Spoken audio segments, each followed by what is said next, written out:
Constable Odo orders a glass of spring wine for Colonel Kira. Gul Dukat gets a new outfit. And Benyon and Mika are having a beautiful little Bajoran baby. Hello, everybody, and welcome to the seventh rule with Cirroc Lofton. That was a good setup right there. Hello, hello.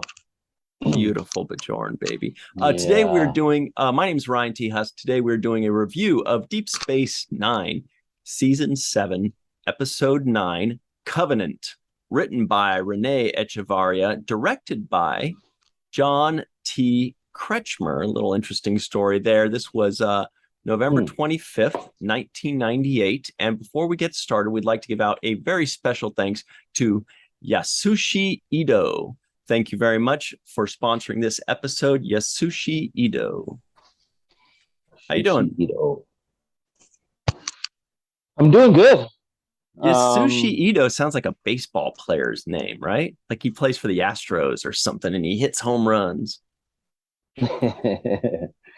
Yes, I have one of his cards sitting next to the Buckeye that I You got his rookie card. Acquired. Yeah, this was a good episode. I really liked it. I mean, this was just fantastic.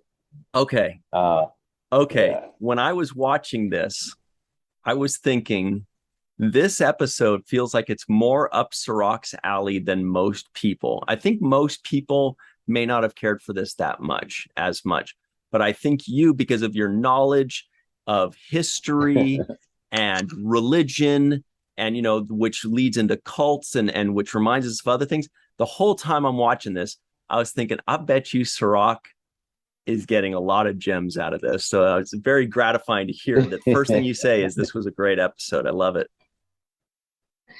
Yeah. And, clearly Renee Echevarria also has that same kind of interest in the subject matter and this philosophical approach to thinking about faith and how, the constructs of religion and various subdivisions of these groups and whatnot. So I think it was interesting for him to take on this subject head on because it's something people really try to stay away from a lot. It's like, what do you not talk about at Thanksgiving dinner? It's like politics and religion, right? It's like a known thing. Yeah.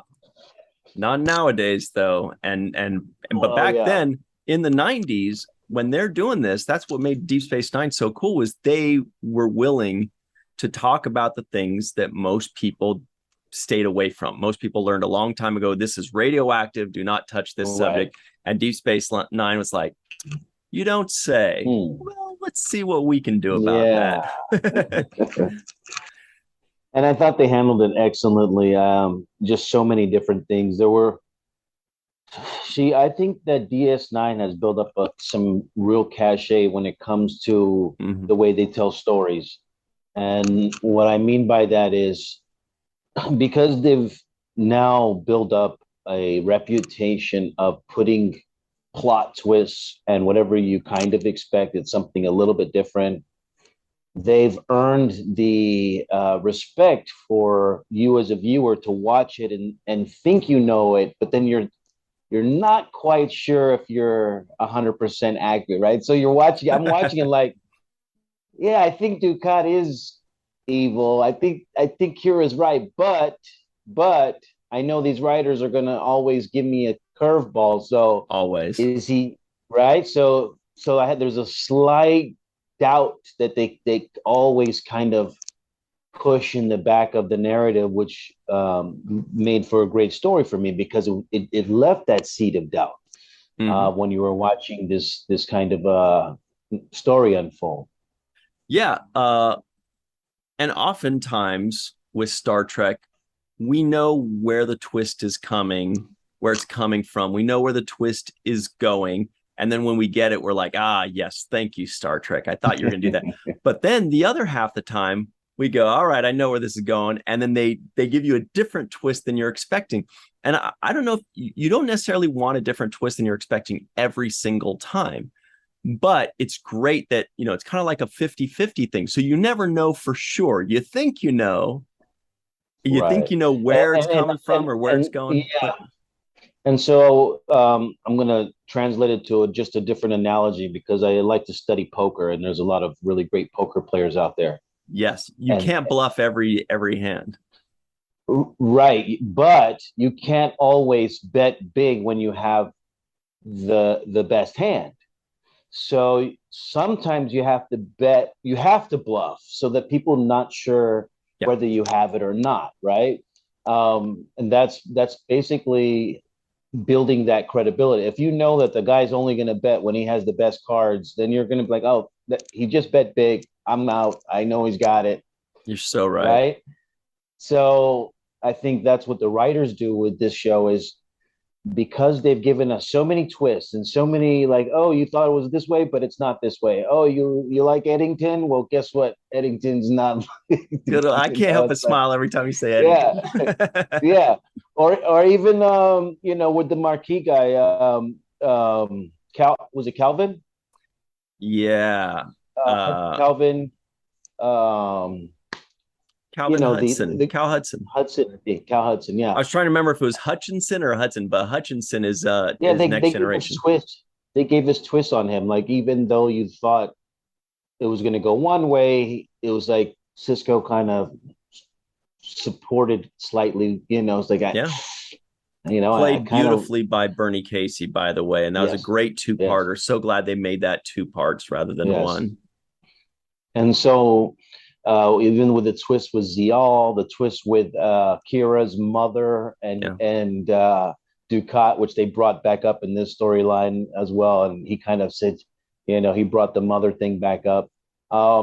This was great because there were moments when you're like, kind of like maybe Ducat has been changed, or maybe he's possessed by something that has changed him, and so, perhaps the real Ducat has dissipated somewhere in the background, but Kira wasn't fooled for a second. And she's so awesome in this episode too, because she's like, all right, okay. She actually plays Columbo. This is Kira's version of Columbo in my way. It's like, hey, don't say this. He's like, okay, I won't say anything. Just one question. Did you pray alone? Did she pray alone? Gold when she said you prayed alone with him, and he goes, yeah, of course. And she's like, did Mika? And he's like, I don't think I like where this line of questioning is going. I think this interview is over. Thank you very much. Taking off the microphone. Yeah, no, that was great because that was beautifully written, because that was enough for the viewers to know what she's implying. It's enough for the character of Benyon to know where she's going. And it was enough for us to see, like, it just worked, like just that one little thing was enough for everybody in the room, including the viewer, to know what's going on. And for all of us to kind of go, aha. And then of course they just confirm it, like the very next scene, he's like, when Gul Dukat's like, I was weak and you were so beautiful. That's why. It's because she was just happened to be beautiful that night. That's all it was.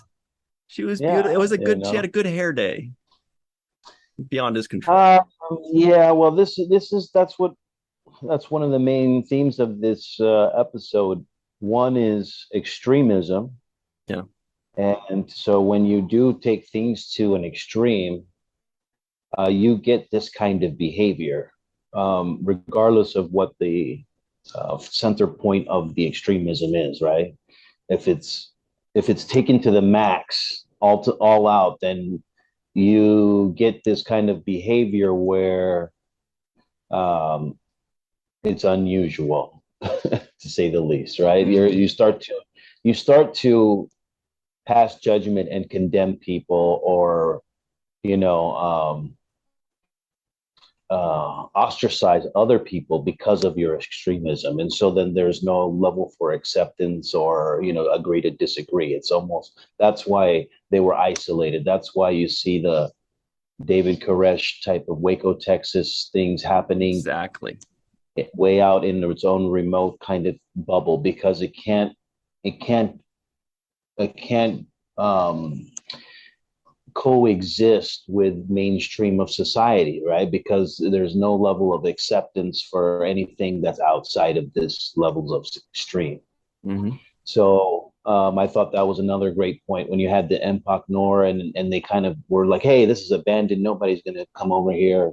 That's another example of how you isolate your ideas so that nobody can challenge it. Nobody like Kira can come in and say, hey, you guys don't think it's weird that right. da, They da, don't da, want da? outside influence. Right. You know, and you'll Right. notice that is typical, you know, cult behavior, whether it's a religious cult, whether it's a social cult, whatever it is.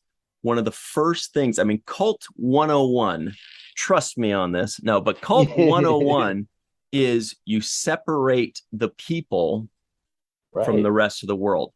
You separate them from family and friends so that the family and friends can't talk them out of it or can't say, wait a minute, let's talk about Yeah. this. You know, you separate them from you know, the mainstream media, you separate them from the world, the newspaper, whatever it is, because you want to be their only influence. And yeah, a remote space station that's Right. abandoned in the middle of nothing is about as Waco, Texas as you can find. You know what I mean? That's Right. even more Waco than Waco. It also reminded me of Jonestown. Yeah. But Jonestown was like late 1800s, but that was like 900 people or something like that. I don't remember exactly what the story is. I just remember like it was a huge number. I think Yeah. 900.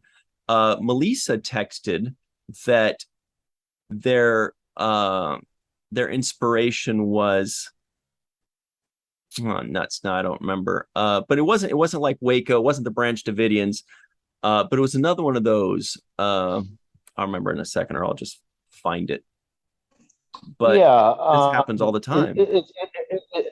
You can put any name on it. It doesn't have to be something obscure. We obviously know about these incidents because they involve mass suicide events, right? Where leaders were able to convince a large group of people to basically commit suicide at the same time, which is one of the main premises in this episode. So it's that extreme kind of thing, but it doesn't have to always be mass suicide. It could be start a war or, do some kind of other violent thing. It could, the idea of extremism can go any direction. Obviously we were fighting it in parts of the Middle East and all over the world, where people become extreme about an idea and that's it. Everybody has to follow or they get their head chopped off. And that's, the extremism finds its way in other forms. It can be in any religion. It can be in any ideology. It could be, we see it in political beliefs. We see it in religion. But I thought they dealt with it pretty good because what they really dealt with, what Renee really dove deep into is the rationale for how people validate their belief system.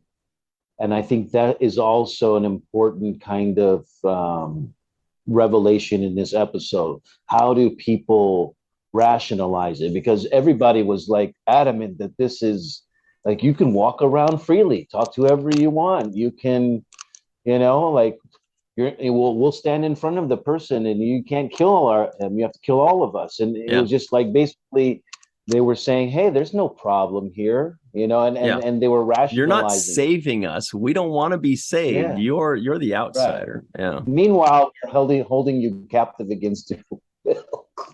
but never mind that, because we just got to convince you, because as Ducat kept saying, which was so eerie and like it was like, every time he said it, he would say, so that's why you need to be by my side or something like that. He kept saying that over and over again.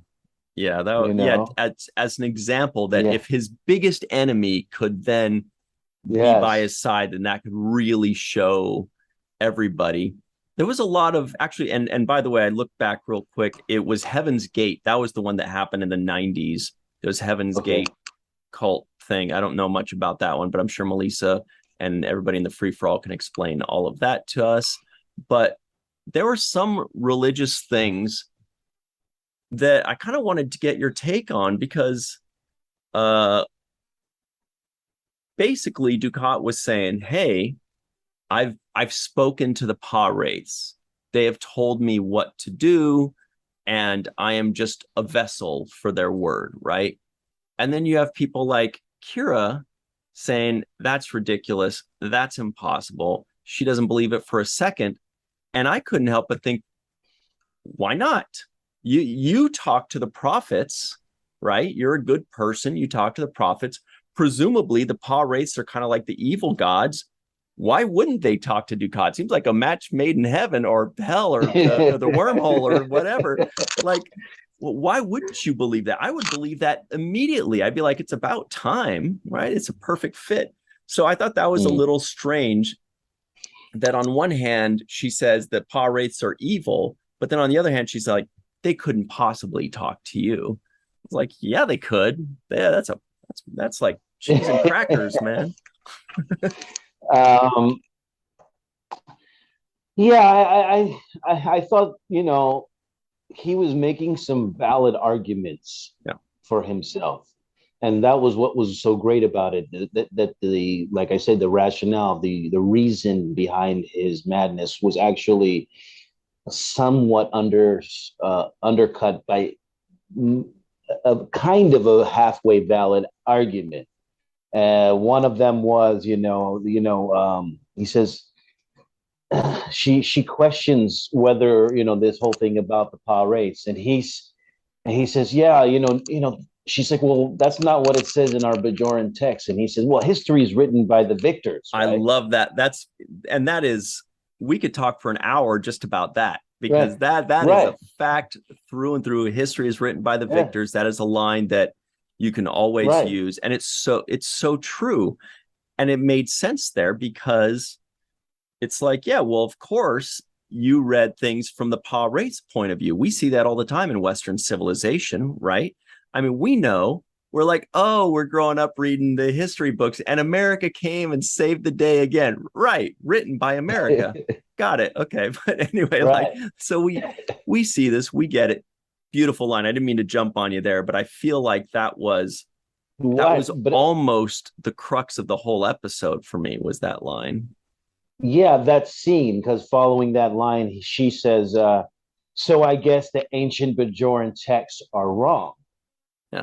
And he's like, what are you talking about? You know that they would suppress information and not tell you the full truth about, what's going on. So, and there's a lot of people that believe that to be true in other religions as well. Like, not all of the information is fully and readily available. There's been editing over the years. The idea, for example, of the King James Bible and King James getting the chance to be the editor or author of the Bible in a sense. And things get lost in translation. Things get lost in translation. Different empires get conquered and regions get taken over, and there's new rulers, and stuff gets destroyed or put away and hidden, and who knows where things are. So ultimately what I'm saying is, some of the reasons behind his actions, some of the logic he was using to try to convince her, was based on actual sound. He didn't sound far-fetched as she was making it out to be. I thought he was making a good case for himself for a while. The part where he couldn't convince Kira or me was that he was this benevolent, good-willed person, because as you say, the Pa wraiths are essentially the evil spirit.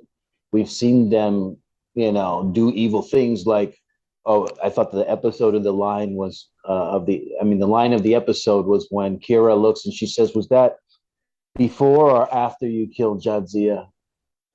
That was just a knife through a sternum right there. Yeah. That was like, zing. It was the mic drop moment of the episode. I was like, pause. Yeah. They could have just paused it right there, because it was like, and she said it's so like waiting to get him, and not like a forcefully, and like angrily. She was just like, it was like checkmate, That was kind of a Columbo move too, right there. She's like, I see. So was that before or after you killed? I mean, just to get the timeline right. Yes. Yes. So I think this episode was just excellent. There's so many topics that they jumped on that I was like, oh my God, this Deep Space Nine never fails to give you a challenging storyline, give you like all these kinds of basic twists in the not twists, but they frame things. For example, early on, she's Odo was kind of thinking about fate. Remember, they had a conversation. Yes. Odo and Kira had a conversation about fate. So they started. I wish I believed in God. You can. Yes. And then Kira says faith has to come first, right? He's like, yeah, I would love to do this. She's like, well, first you have to have faith before you can, And then Ezri comes in, and her line was, well, what about the Klingon religion? Like, oh yeah, they're selling them on all these different religions. Yeah, like you can go to Stelkor, right? And so the idea was and is that there are a lot of options for what you want and can believe, and that is actually another element of this episode that I think is legit, because there is a variety of things to believe, and to say who's wrong and who's right and would only be determined on point of view, whether not just point of view, but on the goodwill and intentions of the people involved. Mm-hmm. Right. So if you have negative intentions like Dukat does in this case, then it won't stand to logic. It won't stand to reason. It won't hold up to what your words are saying and your actions. But if your words and actions are in alignment, whatever choice you make, right, and it stands to reason, and it stands to, able to be exposed to cross-examination, for example, then that would be what I would consider a sound belief system, right? If you're open to hold your beliefs up to conversation, not essentially, condemnation, but conversation. Like, tell me about, your prophet. Tell me about what you believe happens to you after you die. I think those kinds of honest conversation, anybody should be able to have without feeling offended. If they want it to be personal, that could be also the case too. Like, I don't really feel like, having a conversation about that. But ultimately, this is about extremism. This is about Dukat's kind of climax of evil, right? We've seen him be on the fence between good and bad. And then now it's like, it's official. There's no redeeming qualities for this guy. There are a lot of people, though, that would argue that he was never straddling the line between good and bad. Now, I'm with you on that, but I feel like a lot of people would be like, what? He's been evil from the get-go. But of course, like, everybody is the protagonist in their own mind, right? So he might not think that what he's doing is bad. He thinks that he's out there saving the world or doing what's best. Now, he does know that he's lying or he's manipulating or he's doing all these things. And that goes to your point, which is intention.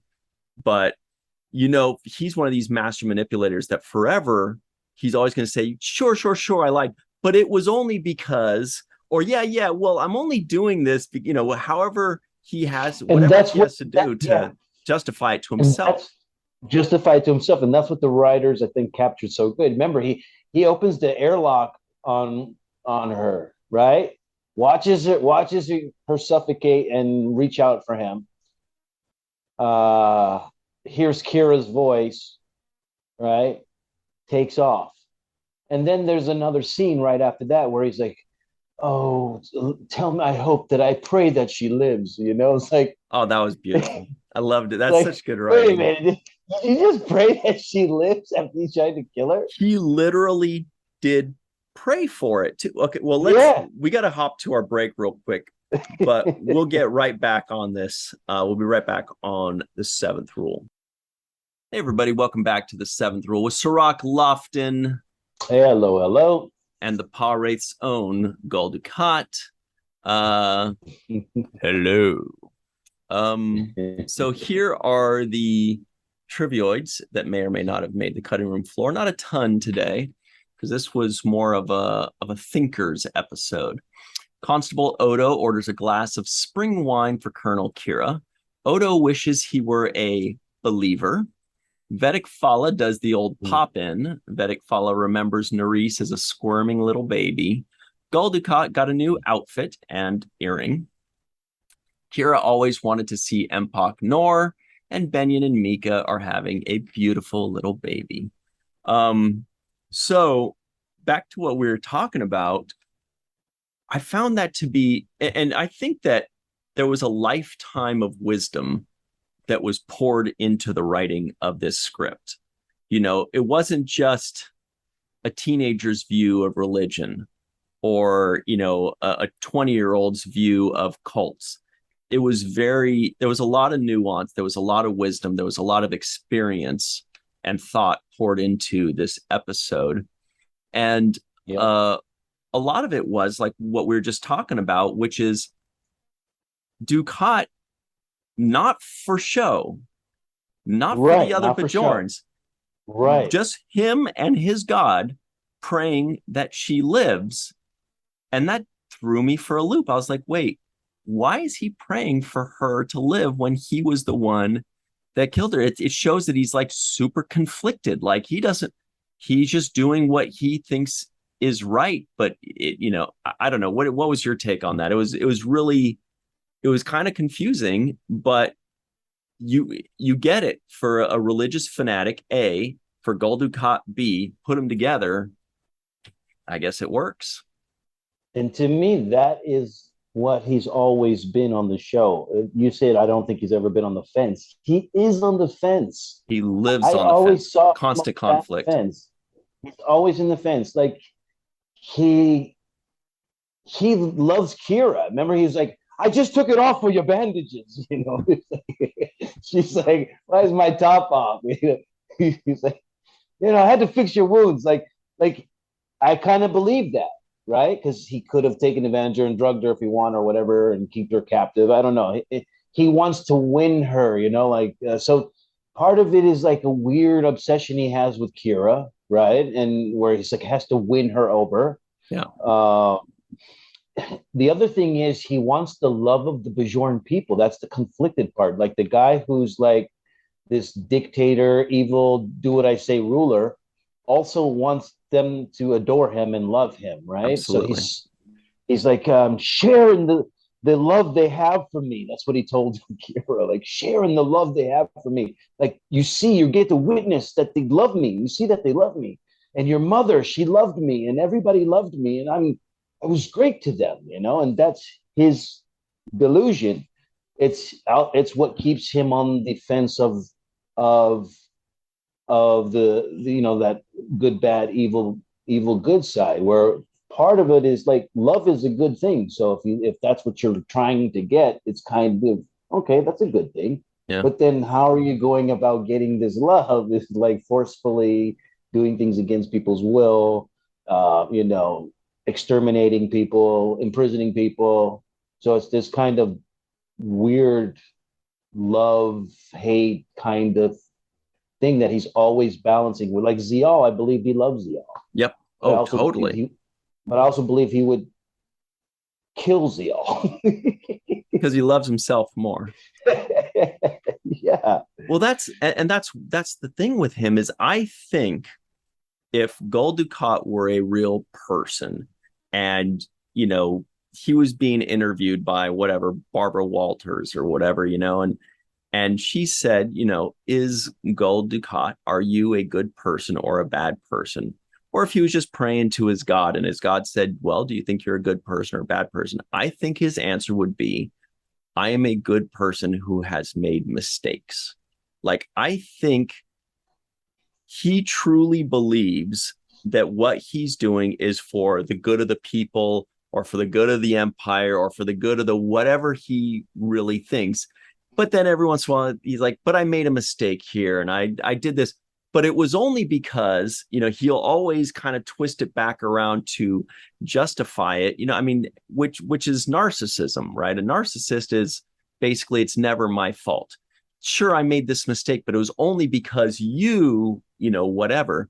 And he's such a great and complex character. It's almost as if the writers understood Gul Dukat better than they understood almost any other character. And he wasn't even a series regular, but they really understood that kind of toxic personality. That's what makes him such a fascinating character. And that's why people like Eve England has gone on record saying he is the best character ever. And that's big, bold words from Eve. So we'll see if she stands by those in free for all. He's fantastic.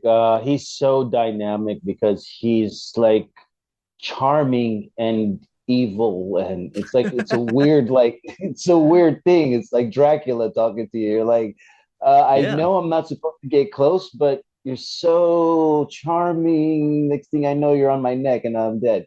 So it's like he's like the Cardassian Dracula. I thought, for example, when he says Kira and he says, "Your hair, you changed it." It's like, it was just like, that's kind of a romantic thing to say to somebody, because it means you're observing that they're, and the way he said it in the tone, it's kind of a sweet thing if it comes from a sweet person, right? Somebody that you like. You would be, but coming from the person that she hates more than anything, it's like razor blades on her eyeballs. She's just like this. It's like a cheese grater to her nose. She's like, and then when he said, "Your hair, you changed it," she goes, "Your ear, you pierced it," and she's just trying to everything she says, back away. You read it in her eyes. She might say it with a little smirk or with a little sass, but in her eyes, if looks could kill, he'd have a sprained finger every time she spoke. That's a fact. Her pushback is so great, and that's what made this episode really fantastic for me. I would say that the performance that Mark Alaimo gives in this episode is just fantastic, but he's pretty much batting 1,000 so far. Yeah, totally. And this is just like, another great one, which kind of a grand finale of, now it's official, I can get off the fence with him. It's official, rubber stamp it, boom, Department of Evil, he's the chairman. Bona fide member. Great. And part of it is they say that in a biblical perspective, that they say that the devil has a silver tongue, right? That he's that he would be charming and convincing and Dukat whatever. Has a silver everything. It's perfect. Right. He's totally dipped in silver. So I think part of the way the writers write him is with that silver tongue kind of representation of evil, as opposed to the just all-out evil where they just got horns and flaming eyeballs. Right. Right. This is more of a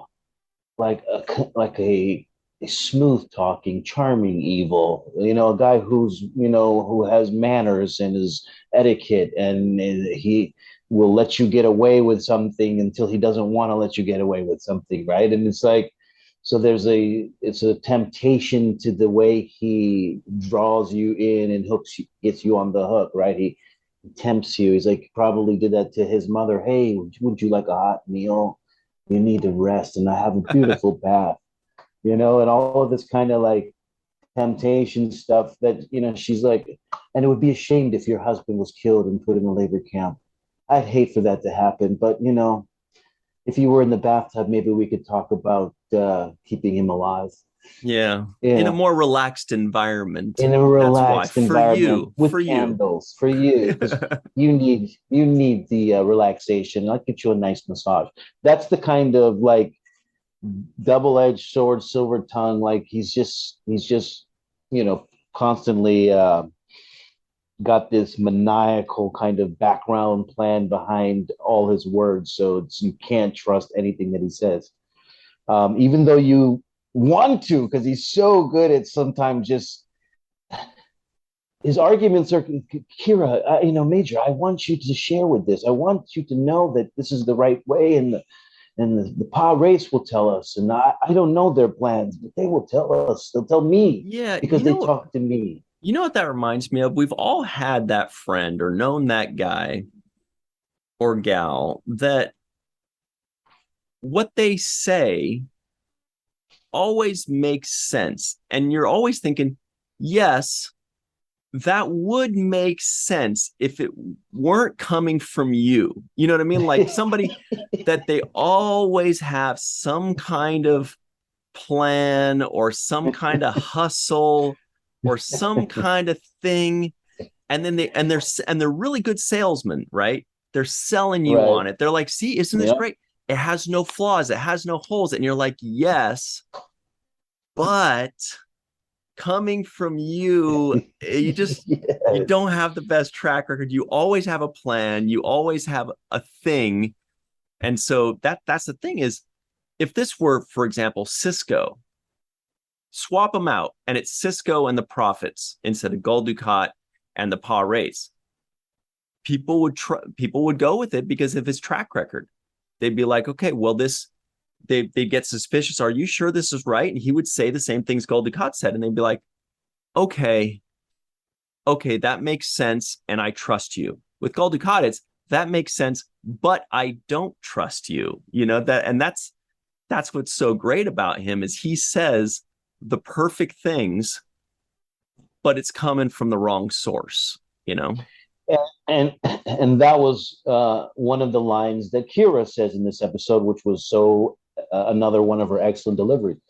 So, she's walking around with the Vedic, and he's like, we don't, our master doesn't want us believing in worldly pleasures. And her response is like, wow, that's crazy, especially coming from a Cardassian whose appetite for worldly pleasures is legendary, right? Yeah, that's all he has is worldly pleasures. So, I would believe that, because that sounds good coming from somebody who actually lives that. And that to me is, once again, you talked about Sisko. Sisko has lived his credibility. He's earned the right to be believed when he says something. He's not doing it for vanity. He's not doing it to be uplifted. Half of the time he doesn't even want the responsibility, right? He's like, I don't want this, but they told me this is what I got to do, so I'm gonna just pass the message along, Mm-hmm. But it's different when you have somebody like this who's like wants to be loved and adored and build statues of me on Bajor. That's always been his dream, right? Well, I think that's right there is kind of, in a nutshell, and this is going to sound crazy, but this is kind of the one big difference between Dukat and Sisko. They're not that dissimilar when it comes to that, because they're both on the fence about what they want or don't want versus what the gods are telling them to do or what's best for, their people. And Sisko, what he wants is to not be the prophet for the longest time. He doesn't, or the emissary. He doesn't want to be the emissary. He doesn't want, and he's on the fence. He's teetering. He's fighting back and forth between what the prophets are telling him, what's best for Bajor, and what's best for him and his family and being left alone and his career. And same thing in a lot of ways with Dukat and what he's struggling with. The difference is Sisko so far every time has ended up erring on the side of what's best for the people, regardless of what's best for himself or what he wants. Whereas Dukat errs on the side of what's best for him versus what's best for the people. And that's where they diverge in their life paths. They have these two things pulling them in different directions, but one errs that way, the other one errs on that side.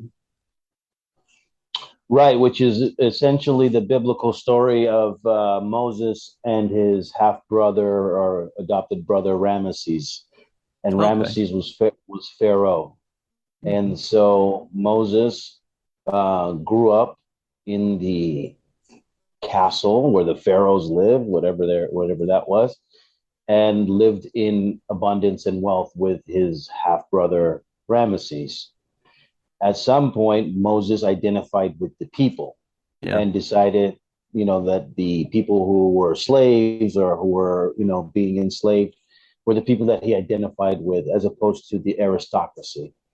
Ramesses was more like Ducat, worship me, love me, look how good I am to you. I gave you some food, didn't I? So so like it's that kind of dichotomy, right? And so when one person is in alignment with the people and with, like I said, a good intention as opposed to a self-centered, self-aggrandizing perspective. And so ultimately those are the two things. One person is like a reluctant messiah, and one person is the uh Self-appointed, anointed, yeah. self-appointed, messiah. So those are the two contrasts there. And I thought this episode, man, I just at some point I was just watching this episode, and it just drew me in to the point where I almost stopped taking notes because I just said, wow, this is just, I gotta watch this. I just gotta watch this. This is so good. The facial expressions of the father of the baby, quote unquote, Benyon, his facial expressions were great. He played the moment, like, even when he first looked at the baby, he kind of was like, huh, this, but he didn't really give it away. Yeah, well, there he is right there. I mean, he's like, what the, he's trying to be like, okay, maybe it's not what it seems, but there's definitely a WTF on his face right there. And then Gul Dukat, when he leans in and he sees that, Ducat's look was brilliant too, because he looks in and his eyes get big. I watched it like 3 times. His eyes get big, like, yes. Oh, stuff, and he's just like, what do I do? Think. And then it clicks, and he's like, look at this. What has been bestowed upon us. What luck and great, and he turns it around. And then Benyon's kind of like, yeah, I guess that's what it is.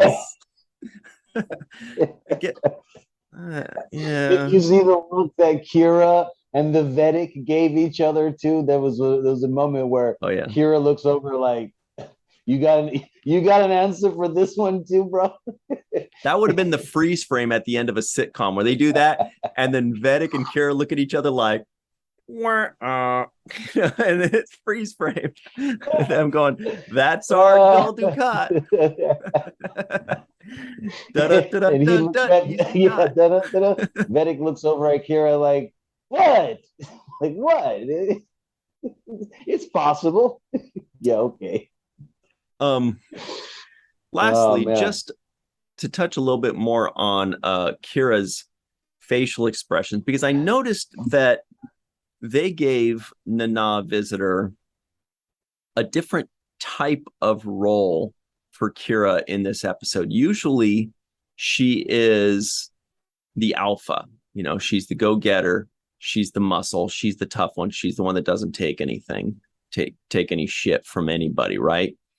But in this, there are a lot of scenes where I found myself saying, Kira, you're alone with Gul Dukat right now. You could just kill him. Why don't you just kill him? Why don't you just kill him? Why don't you, and I kept thinking that, but the reason she didn't, for fairly obvious reasons, if she kills him, she doesn't know what's going to happen to her, but that of course wouldn't be the first time that she killed first and asked questions later. But beyond that, so I'm sure Nana may have been thinking the same things of like, why is my character being so accepting of this and not killing him or not doing something about it or whatever? And so she had to play it in her eyes. Like her lines we're very, like you said, Columbo. We're not the military person we know, but more like the Columbo, like, I'm going to get to the bottom of this. I'm going to figure this out. I'm going to save these people. I'm going to play this smart. And so that's what her lines showed.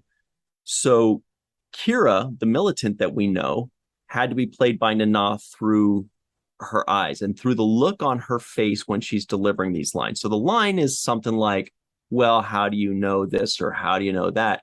But the look on her face is, I'm going to kill you. I don't know when, but it's going to happen. And she's saying something nice, like, you got a new outfit. But the look on her face is, I want to eat you. I want to kill. I want to tear every limb from you. It's hatred, you know? And so it must have been kind of a challenging episode, I feel like, I'm guessing, for Nana because the lines didn't 100% fit what we're used to seeing from Kira. So she had to play it like it's just bubbling beneath the surface. Like it's all still right there, but she's just biding her time. She's just figuring things out instead of killing first. But you know, I've also seen a lot of growth in Kira over these 7 seasons. So totally. She was more reactionary and like, you know, in the beginning, and more with a quick trigger or a short fuse.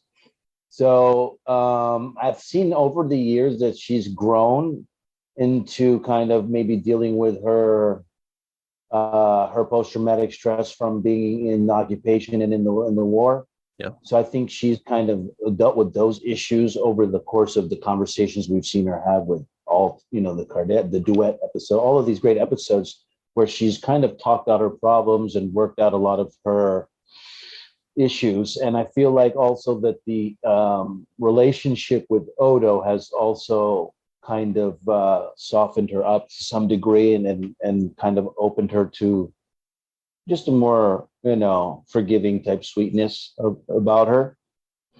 And so I wasn't too far away from that. The other thing is I thought that the Vedic was a good vehicle for allowing her to have to convince him, because she knew, well, she's not going to beat up the guy that's her mentor, that, you know, that she loves and respects.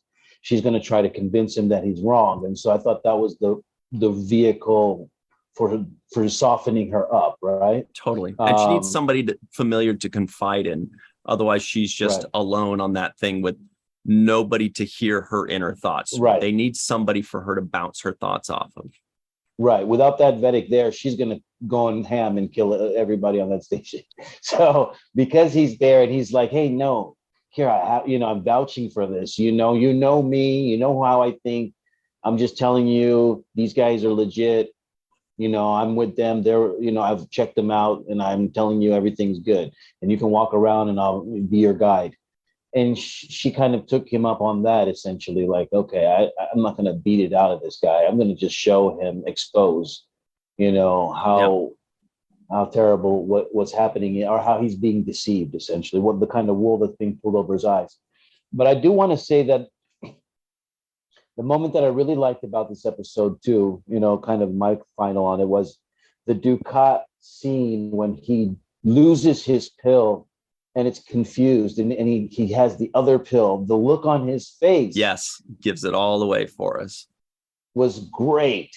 And the writing, I thought, was excellent, because that's just like one of those moments where it's like, you know, it's through that action that it's revealed what his intentions are. And I love the way that kind of went down. Reminds me of a climax scene in a Twilight Zone episode where the guy's the last man on Earth and he's got his glasses and he drops his glasses and steps on them, and he can't he's by himself.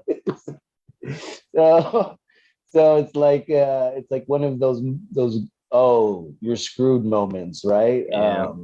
And I love the way Renee wrote this one in, because when he picks that up and looks at it like he's like, I don't want that one.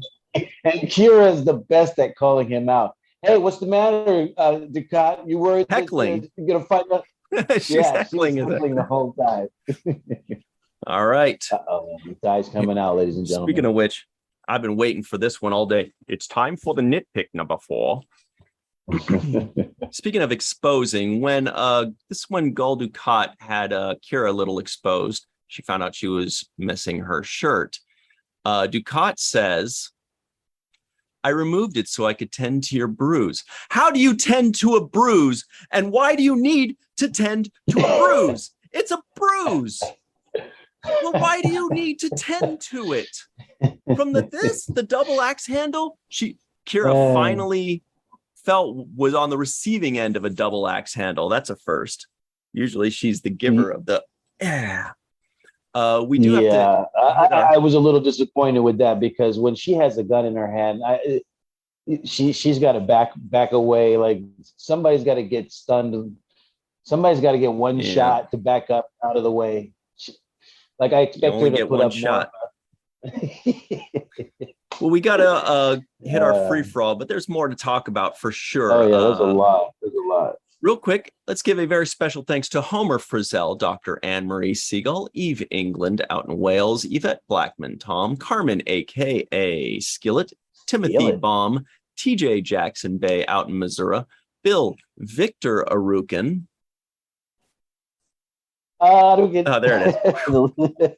Titus Mohler, Darlena Marie, John Mann, Dr. Mohamed Noor, Tierney C. Dieckmann, Anna Post, Rex A. Wood, Anil O. Polat, Erika Stroem, Joe Balsarati, Mike Gu, DQ, Neal Akasaka, Justine Norton-Kertson, Dr. Stephanie Baker, Carrie Schwent, Faith Howell, and of course, Dr. Susan V. Gruner. We are going to hit that free-for-all right now. Much more to talk about. We'll be right back on the Seventh Rule. Hey, everybody. Welcome back to the Seventh Rule. This is the free-for-all. It's party time. Melissa Longo is here. Looks like she cut out a Star Trek Delta, too. What is that? Oh, yeah. It was for a screen it's tape. Oh, I wanted it to be gingerbread, like cheese. I was doing the outline of a Delta to paint on a screen. And so I cut it out in the tape and then taped the screen up so that I could paint around it. Nice. So I wouldn't have to, freehand. You've got a great Nas smile behind you. I know, that's why I picked the picture. Yeah. She's got the best smile the same ever. Yeah. So we also have Dr. Susan V. Gruner here. It looks like she's wearing her brand new Seventh Rule shirt that looks awesome. Check that out. Wow, and it's blue. Woo-hoo. And it's got a self-sealing stem bolt on it. Okay. Who else is here today? We have Carrie Schwent, of course, hanging out with us, ready to party with cool posters in her background. We've got Tierney C. Dieckmann with a Chat Pack shirt and a really cool baseball Deep Space Niners hat that we love. We also have Mohamed Noor, doctor, with an Abyssinian kiosk shirt. Faith Howell is hanging out right outside of Deep Space Nine. Homer Frizzell is hanging out like kind of in the pylons of Deep Space, or maybe Empok Nor, I guess it would be. And Dr. Marie Segal is here, of course, the walking exclamation point. Okay, everybody, we saved this. Jake Sisko guesses the IMDb score. Oh, man. Yep. We asked the tough questions here. I will say I'm going to go with the 8.5. Like this episode. It's a very good guess. Does anybody else have any guesses that doesn't already have a hunch? I did 10. I tended. So I would guess that it should be an 8.5, but it's probably a 7.6. Good guess. You're just saying that to hurt Sue. Oh, well, no. I'm kind of with Homer on this one. I like that the guesses are prefaced. I like it should be. Yeah. This one, shockingly, is a 6.7. Freaking Whoa. crazy. What? I know. Okay, I was gonna who do I call to make a formal complaint? A 6.7. It's ridiculous. Who are Yeah. these Just gotta people get- voting for this? Get the vote out. There is a I know. pattern. If it's a disturbing episode, it tends to go down. So I mean, and this one had That's a good point. disturbing elements. Yeah, it did. Yeah, but that's what made it so great. Yeah. So, yeah, that was kind of surprising, but I had a feeling that Cirroc was going to like this episode anyway, and I know I sure did. Oh, also, Yeah. we have a bonus second nitpick that I'm just going to toss at you guys right now because I couldn't choose which one to do, so I'm going to do both. Nice. Uh-oh. Why does Star Trek Deep Space Nine always show Empok Nor at a weird angle? All space stations would be at a weird angle depending on your point of view. None of them are right side up or diagonal. They're all just floating around. They do that on purpose. I bet they I do. It's because they don't think the audience is very bright. Yes. We are. Anyway. Well, Yeah. some of us are. According to Star Trek, there's also sound in space. So there must also be up and down. And Turok Nor is upside down. Is that like a weird angle? But it's like Deep Space Nine would be at a weird angle too, if depending on I know. where you're. I agree. Yeah, Well, maybe they're Yes. implying So to keep you the understand the that camera it's and the broken. vectors. that's Yeah. right. They do it on purpose. It's broken. Okay. It's broken. Empok Nor not- is no longer working. It is broken. They have to grow food using hydroponics, which is more sustainable instead of the replicator. Hearing about hydroponics Okay. reminds me of the Also, 90s. maybe it that's does for look sure. at a different Are you angle sure they're just when it's growing orbiting. food with Yeah, hydroponics? yeah, that's 90s talk right there. Nobody went down there to check it out, so we don't know. It's abandoned. All right. Or Deep Space Nine did have Bejor as a guide of what up and down is. Exactly. That's my headcanon. And it was orbiting So- for a while. So. That's pretty This good. And could- you got a thumbs up from Mohamed, so that's legit. 3 thumbs up. What? Are you kidding? All right. Well, let's start with Sue here today because she is the most livid about all of this. Yeah. How much did you like this episode, and why do you think it rated so low with audiences? It's typical for Deep Space Nine. I'll never understand it. We could talk about that forever. I thought it was fabulous. I really hate Gul Dukat. I love hating him. It's a weird love-hate relationship. He plays such a creepy, sleazy guy, but he's great at it. I loved Inaz, her acting. I loved the whole vibe of the space station. It was such a great episode. Yeah. Every little detail. I feel like I'm repeating everything every single time we review something, but that's what's so great about Deep Space Nine, with the detail, the character development. It's just fabulous. Another one out of the ballpark. And how cool was it how they dressed Deep Space Nine to look, the sets to look like Empok Nor, like adding in those different colored carpets and walls and all that? Pretty awesome. Okay. I thought Sue had more to Yeah, say and about that, that but was she's like, real yeah, it was fine. Yeah, no, it's all great. I kept thinking again that stuff is relevant today. What was going on there? Okay. Malissa Longo, will you please tell us what you enjoyed about this episode and why was it Nana Visitor? Because she's one of my favorite people on the entire planet. Nana is magnificent as a human being and as an actor. And this episode doesn't showcase her any less, I don't think. It's a great episode, and it does highlight so many of the cults that are going on, that exist in the world right now and then way back then, including Heaven's Gate. It's kind of a peek into how seemingly intelligent people, and Fala was an intelligent Bajoran, I almost said human, but but how seemingly intelligent people get lulled into these cults by these charming people, these David Koresh's and these L.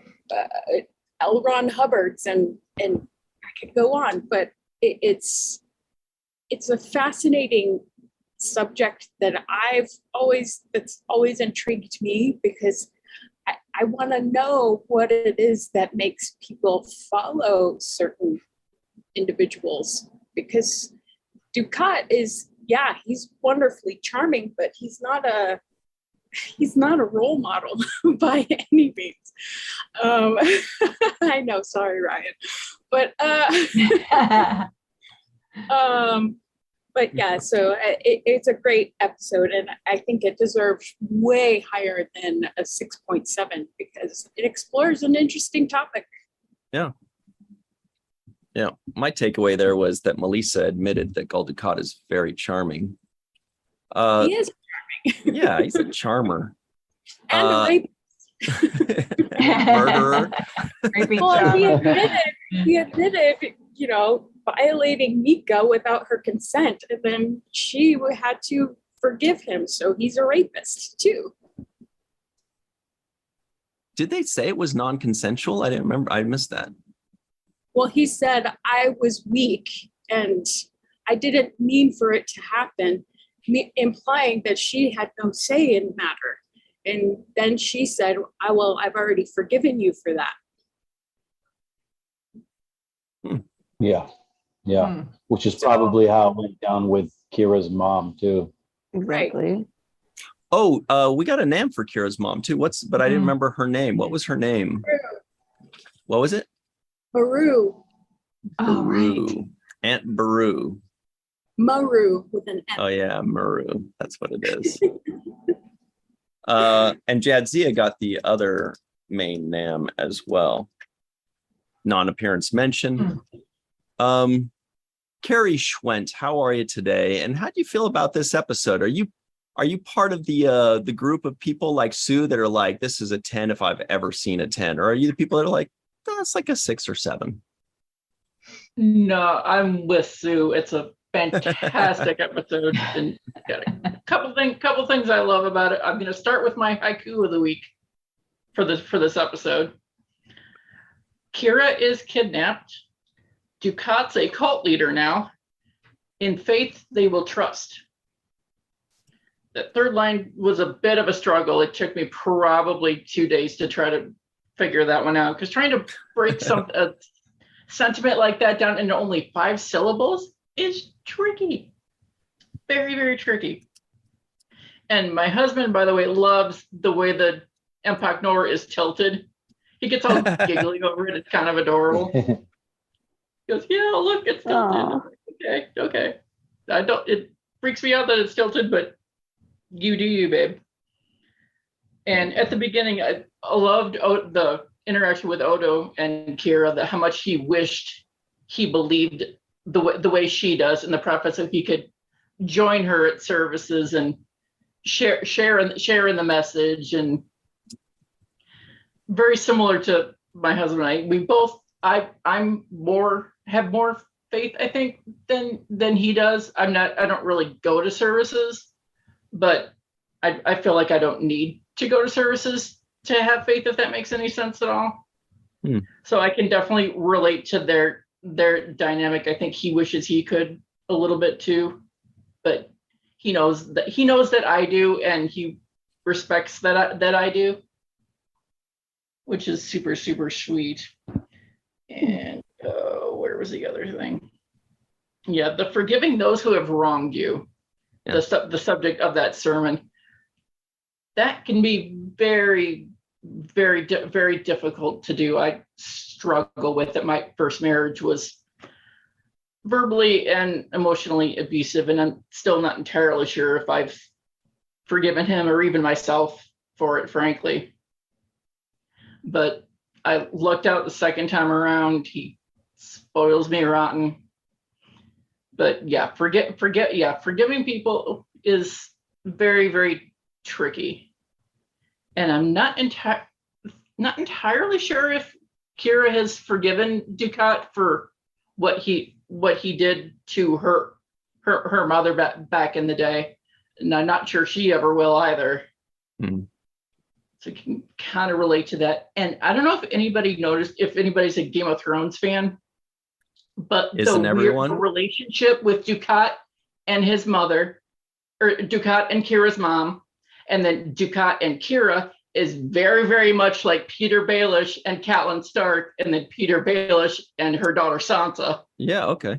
Oh yeah. Very similar kind of. I've been watching a lot of Game of Thrones lately too, so I immediately saw like the parallels of it. Good knowledge. Yeah. Oh yeah, I've watched way too many things.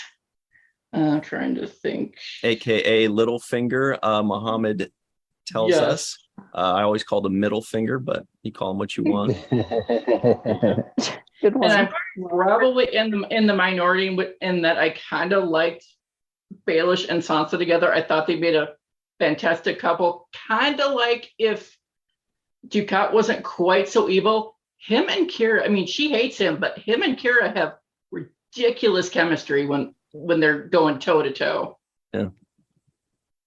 That's just my own personal belief on that, but yeah, you can't deny the chemistry that they have, even though she absolutely hates him. They say there's a very fine line between love and hate. Mm-hmm. And by they, I mean weirdos say that. No, I'm just kidding. We all say it. That's a really good point. That's really good stuff there. Speaking of good stuff, Homer Freezy is here, everybody. He is rolling his eyes out of happiness and joy. How do you feel about this episode? Well, first off, I've never said that, and I'm not going to say that. I want to start off with a nitpick that maybe you covered, because you mentioned there were two. Mine has to do with Kira's escape from her cell and how she uses a heater, but she just grabs onto it, no problem. And I'm like, that must not be a very good heater. Oh, best little heater in the galaxy. Best little heater that doesn't heat. Yeah, that's got some power. BTUs. So this one, yeah, cults, and it reminds me a bit of the here and now. And if someone totally believes, even if they're a whack job, if someone totally believes what they're doing is completely correct and the right thing to do, even though everyone else knows it's completely incorrect, and they can justify anything. So he was able to justify the putting her out of the airlock, even though I think that was the old Ducat coming in, and then he looked for guidance. Presumably, the Pa Wraiths gave him the Reverend Jim Jones approach, except with the pills there. So it's really interesting. I mean, Deep Space Nine has this way of still resonating and hitting on things that are really, really current and really issues that we're struggling with to this day, whether it's, the sanctuaries or whether it is this cult of personality that is going on. So, I think they nailed it. Mm-hmm. Speaking of hitting on things, that's Gul Dukat's favorite pastime. Faith Howell, how are you today? And did you enjoy this episode or not really? This is one of my favorites, unfortunately. Oh, nice. Anything with Gul Dukat, they're just so much fun to watch. Yeah. I really enjoy watching him be evil. And I also we seem to get more like historical backstory for the universe anytime Dukat is present. So being able to see, okay, so what is the Pa Wraith cult actually about? We get a lot of that in this episode. I really liked, I wish we got more of the little baby, because that's that's y'all's little step or half sibling. Oh yeah. And we never see, and we don't even know, is it a him or a her? It was hard to tell. So yeah, I really like this episode. I don't know that I would have given it a 10, maybe a 9 in my book, but I do really enjoy, and I love watching anytime Kira and Dukat go toe to toe is fun to watch. Yeah. Good stuff. Very good. An 8 or 9 or 10. Well, Dr. Mohamed Noor wants to drop some knowledge on us today, so we are ready for it. Drop. No. I enjoyed the episode. It was really interesting. There were 3 things I liked. And, some of them were actually or actually, I should say 3 interesting aspects to me. Number 1, I loved Kira's quote that I wrote down here. I've always found that when people try to convince others of their beliefs, it's because they're really just trying to convince themselves. Yeah, I wrote that one down too. Beautiful quote. Oh my God. There's lots of literature about religion that says scientific studies that say just. Oh yeah, and Yep. Definitely that's something that people observe all the time, and something that spawned in my head was thinking about the contrast between Dukat and my favorite villain Kai Wynn, just because they're both radically insecure. They both think they've earned a place of higher power, but they're still really different because Dukat so badly, at least so far, that's going to change later, so badly wants to be worshipped, and Kai Wynn, she wants to rule, but I think she cares less whether she's worshipped or she's just ruling out of fear. So that was really interesting in terms of a contrast there. The other thing which I thought is cool is that I think Dukat often believes his own lies. He's very, very good at self-deception, whereas I think Kai Wynn is much more aware, like, I'm just going to cheat and do this thing. Whereas for him, he probably thinks that, the power race told him to do this, and therefore that's okay. And they told him he's an exception because he's special. Oh, okay. Do you think? Whereas I think Kai Wynn would just be like, screw it. I'm not going to poison myself. I'm not stupid. Do you think that at this point, do you think, I was wondering what people's opinions are, if they think the Pal Wraiths are actually talking to him at this point? Obviously we know the prophets don't talk to Kai Wynn, but clearly at some point in the show, the Pal Wraiths do start talking to Dukat. So has that happened yet? Or what do people think? I mean, he was inhabited, of course, when he killed Jadzia, so there was definitely a piece in there. I think he's telling the truth when he says that he's getting visions. Yeah. And maybe it's a dream and he's just interpreting it the way that he wants it to go. Exactly. He's filling in all the gaps with what he actually wants. And oh, see, it's okay. Yeah. It's fascinating, that difference. I think he legitimately was praying to them too. When in the scenes that he was praying to them, I think he was legitimately asking for help, in the decision, and praying even for that woman's recovery that he wanted to kill. Yeah, I think you're 100% right, Cirroc. There was nobody watching. I mean, aside from us as viewers, there's nobody watching. Right. So why would he fake pray just by himself in a room? Exactly. I mean, right. I think you're exactly CCTV. Right. Like you're saying, Mohamed, he's convinced himself of his own delusion, essentially. Exactly. Well, actually, you said it better than I said it. Yeah, exactly. The other thing. Oh, I'm sorry. Just to answer Anne Marie's question, he's got that kind of energy that the Paw Wraiths would want to use anything, is on that spectrum opposite of the prophets, and using Dukat to hurt Bajor and the prophets. Excellent. For me, that's one of the things that makes Dukat such a compelling villain, is that if you look at it from his point of view, he's doing the best thing for his people at every turn. And he's serving his people the best way he knows how. It just happens that his needs and his wants run completely counter to where we sit in the story. Yeah, well said. Totally. Let's mention one other quick thing, because I want other people to make sure they have a chance to talk. But I mean, Malissa mentioned the Heaven's Gate thing, which is apparently what spawned this. This is, of course, when that Hail Bop comment was coming. It was about a year before this aired. But I remember that song from the Hansons or something. The Hanson brothers. But one trivia thing that I found online, which actually I noticed after I found it online, I saw it's already in Memory Alpha. But there's a Star Trek connection there, in that Nichelle Nichols' brother was actually a member of that cult. So that was an interesting connection there. So sad. Yeah, very tragic. Yeah, she lost her brother in that event. Yeah, very tragic. There is another Star Trek connection to that, which is David Waddell actually used to be a journalist and he covered cults before becoming a writer for the show. So he was like an expert and helped craft this episode. Furthermore, you see kind of weird behavior like this in For All Mankind, which he's also writing on. And I'm like, ooh, I love this connection. Awesome. 6 degrees of separation. Yeah. Speaking of 6 degrees, Tierney C. Dieckmann's favorite group is 98.6 degrees.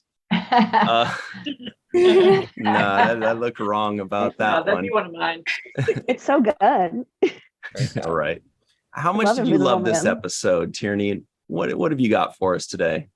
I definitely love this episode. I'm actually really glad that everybody else seems to love it too, because this is an episode. It's a hell of an episode. And the one thing I definitely don't like is it kind of finishes out that face-to-face dichotomy of Kira and Dukat almost a little early in the series, but oh well, what can you do? But one random note that I wish they kind of would have included when they were on Mohamed Noor was, when you got there, guys, how was Kevon's rotting corpse just hitting the wall over and over again? What's that smell? Right? Would he even smell at that point, or is it just like a pile of bones and his skull is just like, still jolting? God, I hope so. Right? I would, yeah. Anyway, moving on. From what you had said, Anne-Marie, like how are the power wraiths actually speaking to him in the visions? And I think it's a bit of half and half between his own desires and I'm going to find the meaning in these, like fortune cookies, and make it how I want, and the actual visions he's getting. And kind of touching way back on my read way too much into the ideology of Waltz, it's very possible, in my opinion, that he could even have been getting visions way the heck back then, that the power race latched on to his grief from Zial, and, used those visions of people. Really, dog? Really? He's gonna do this now. He's been quiet the whole time, even though I've been on mute. 1 second here.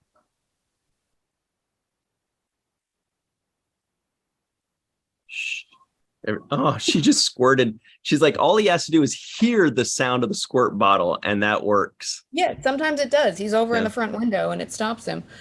But we'll see if he's quiet now. But for me, especially with this episode, from a personal perspective of sociological curiosity, it's unfortunate that they were unable, the writers, and there are notes of this too, if you look into it, they couldn't flesh out the characters of the cultists as much as they wanted to. And I think that's why this had such a low rating. I didn't guess when you were asking about the IMDb because I knew it was in the 6s, and that didn't surprise me because it's a little slow moving and it lacks some depth that it could really use given the subject material and what's happening between Kira and Dukat. This is very important. If it wasn't, Sisko being his main rival, it could have very well been Kira. And this could have been a 2-parter. We said that about 2/3 of the series, but this really could have been. And I think that sort of made it more of a miss of season 7 than a hit. Go lay down, you butthead. But cults of any variety, regardless if they're more preaching subtlety or overt zealotry or nationalism, they can very easily appear to be a haven for anyone who feels like they are an outlier to conventional thinking or way of life, regardless of the danger that the group poses. They'll find a way to look beyond the obvious and either through their own self-delusion, ignorance, or worse, because they're being entirely abused and manipulated by the group's leadership, whomever that is.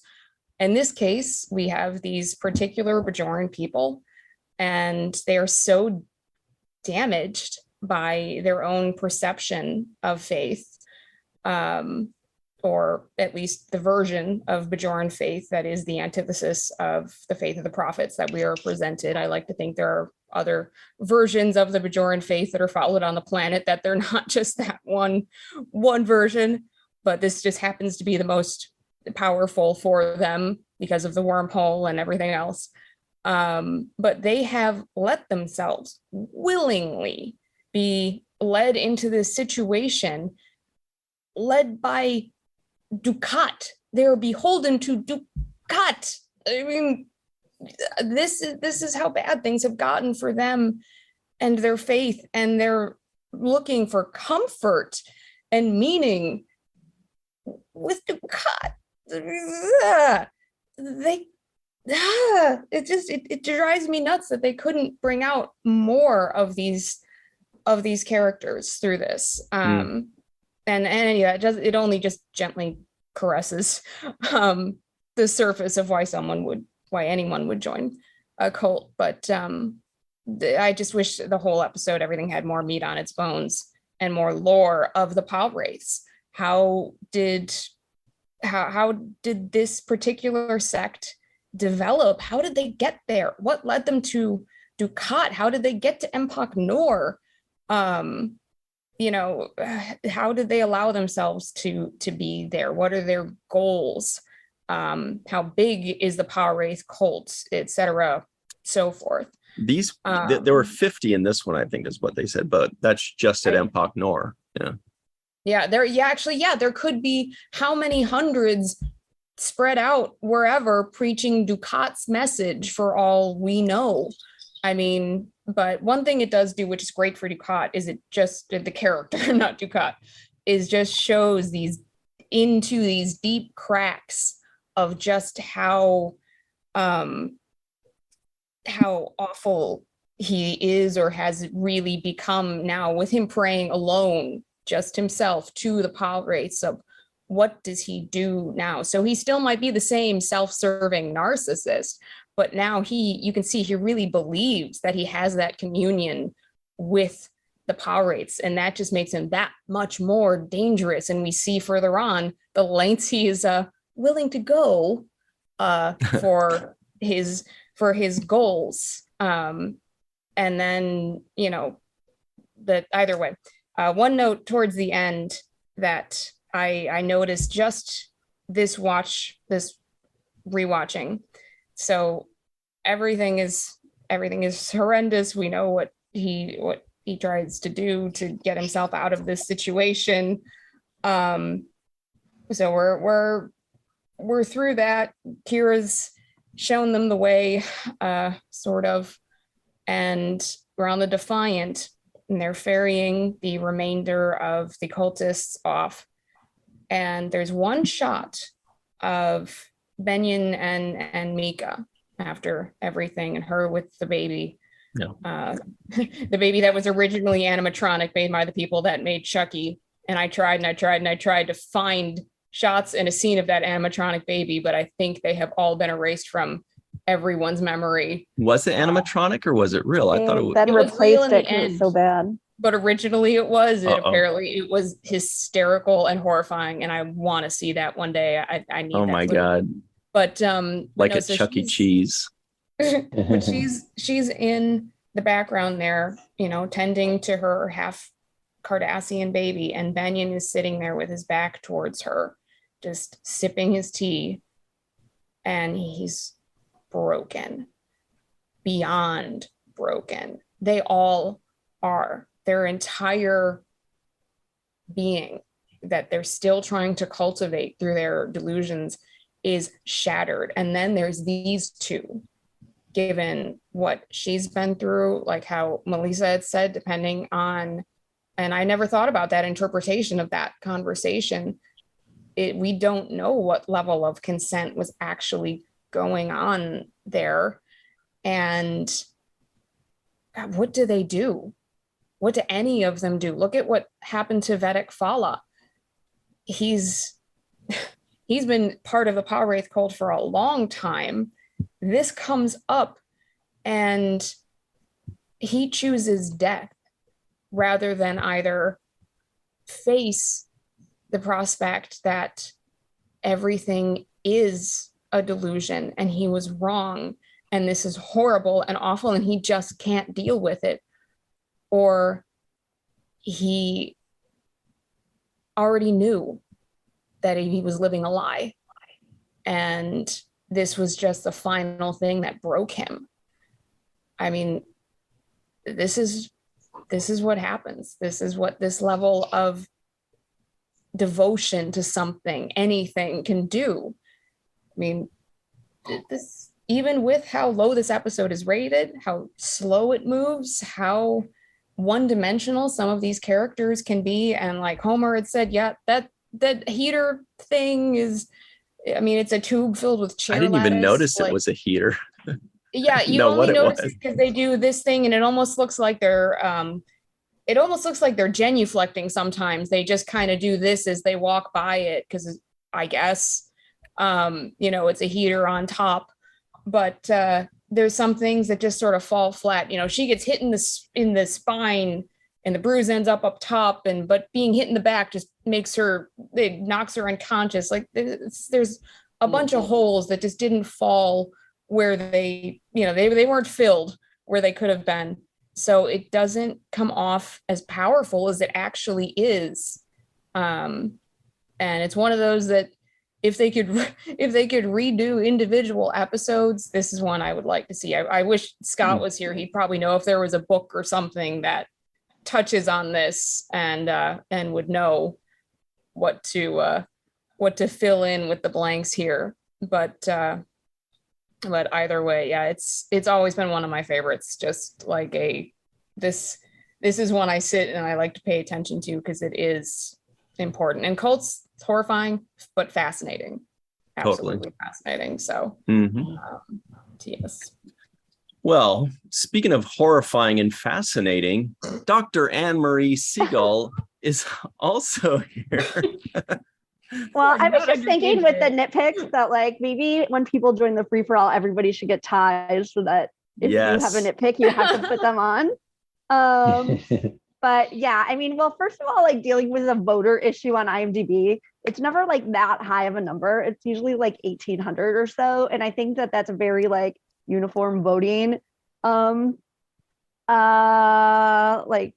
conglomerate or block, and it always seems like they vote really high for ship porn episodes or captain episodes. Totally. And then if it's an episode about anybody else, particularly like women and children, it never really gets like the higher numbers. So I think it's always skewed, or if there's less action or like stuff like that. So I feel like that's the problem. It's not the episode problem. But okay, let me just pull this up. And Tierney was the second person. I don't remember who the first that mentioned it, that it moved slowly. I didn't find it to move slowly. What did you think, Anne-Marie? Yeah, totally not. So basically, I think like, first of all, I really like that they do like, they cover so much ground and just like not throw away, but like minor lines. Like when Vedek Fala mentions, and with Kira in the beginning, like he taught her like stuff in camp. I mean, like the kind of inner strength to take somebody like a rabbi or just like an older person to teach people in camps. Like that's a lot for someone to pull on for years. And then of course, like later on, if they don't get the support they need, they're going to have like they're going to be really vulnerable and just like exhausted. And it's obvious how like someone like that could get pulled into like another thing, especially if the alternatives you're seeing are like Tywin, and it's just exhausting. So I think this episode like captures so much of that in just like one-liners. Also like some other things I really enjoyed were the casting of Vedek Fala, because he was also like the uncle on Family Ties and he looked so much like the dad on Family Really? Ties. Yeah, it's like I thought that was exquisite casting, and he still gives off that vibe of like, oh yeah, like Kira's uncle figure. And then, also like just even that opener, I really love, like just seeing the joy in Odo's face when he's ordering for Kira, and that he gets to be the guy who gets to order for Kira. It's just so sweet to see. Like that's like there's a little like sparkle in his eyes, and then I love that those just like few sentences about like going like worshiping together or wishing you could, and it just Star Trek covers that so well. Like you don't need like a whole series about like, when like somebody of one religion marries someone of another, like hilarity ensues. Like Star Trek can just like mention it for, a few scenes every few seasons. And I feel like it never has to be like, it's not like the focus of a joke. And I really love that about that. Yeah. Like Mohamed said, it totally normalizes it. So I think those are my big things. I just love it. Okay, now two people from two different religions marrying each other and hilarity ensues. That was an episode of Family Ties, right? That had to be. Probably. No, I feel like in the 80s or 90s, it would be, and even sometimes today, that would be like a whole sitcom. And Star Trek is so ahead of its time always. Mm. All right. Well, speaking of ahead of his time, Cirroc, Lofton, do you have any final thoughts for us? You guys, before we went to the free-for-all, Cirroc and I were just like, yip, yip, yip, yip, yip, yip, yip. We couldn't stop. I hardly even touched my notes. All we were doing was yapping back and forth about how cool this episode was. So I don't know if you have few more thoughts left. Yeah, one of the big things as I was just listening to everybody talk was that the separation between the message and the messenger. And so what we're seeing here is the messenger wanting to be glorified and idolized. And traditionally, from my understanding of the Abrahamic faiths, the messenger is not the center of the story. It is actually the message, right? God told me that this is the right way and these are the things. And so starting even from Moses's time, when he comes with the 10 commandments, the second commandment is about graven images. Thou shalt not worship graven images or make graven images, meaning essentially making a statue or idol and worshiping something specifically as opposed to God's message. And that continues with Jesus talking about his Father and the message, and not really himself being the person as the focal point, but the message of his Father. And even when Muhammad came, it was imperative for him to make sure that there were no images of him, which is why there was a big uproar about cartoonists trying to draw pictures of Muhammad. The idea is that there is no picture, there is no person or image to carry on as an idol or to idolize, and ultimately that's why. I was gonna say that's why calligraphy is really popular in Arabic, because you can't do other kinds of art. So that's why people got into calligraphy. Interesting. Right.